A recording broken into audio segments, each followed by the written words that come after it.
Yeah. Thank you, Mr Speaker. My question is to the Minister for the Environment and Energy.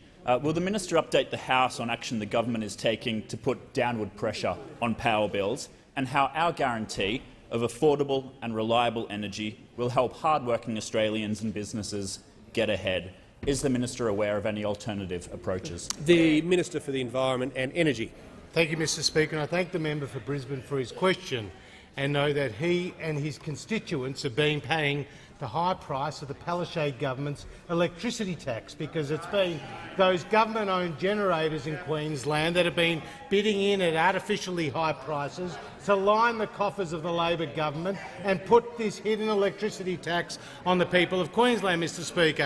And that is why he, like those on this side of the House, welcome the efforts of the Turnbull government to ensure that we rein in the power of the networks, passing legislation through the parliament last week to abolish LMR, the work that we've done with retailers, which are saving millions of Australian families hundreds of dollars a week by getting a better deal from their retailers, and the work we're doing with gas, intervening in the market to ensure Australians get access to gas before it is shipped overseas. And the National Energy Guarantee is another step in the right direction.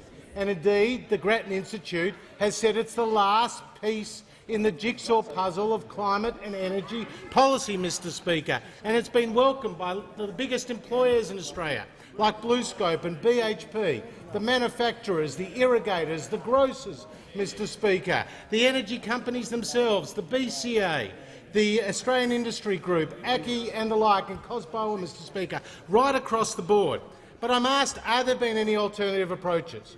Well, we know that the Labor Party, the party of cash for clunkers, the Citizens Assembly, the CPRS, the ETS, the EIS and the $15 billion carbon tax had 4 different positions last week.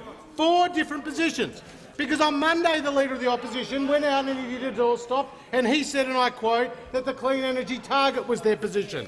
But the member for Watson didn't get the memo, Mr Speaker, because last Thursday he went on Sky and he said bipartisan agreement is in the long-term interests of the country and we're not rushing to oppose the National Energy Guarantee. And then the member for Sydney, the deputy to the Leader of the Opposition, she didn't interview on Thursday. She was asked, what is the Labor Party's policy? And she said, our emissions intensity scheme is our preferred model, Mr Speaker. And then the man of the moment, the member for Port Adelaide, who put out a book where he accepted the Labor Party had sent mixed signals, Mr Speaker, had made mistakes in the past. He was asked in an interview on Sunday, what is Labor's plans? Well, he said the only thing we're committed to is a 50% renewable energy target, Mr Speaker. So 4 different positions in 1 week. The Labor Party's flailing around, looking for a position. Well, you called for bipartisanship, you called for the advice of the experts. The Energy Security Board have provided it, and it's the key to lower prices and a more reliable system. It's time you got on board. Has concluded. The member for Greenway has the call.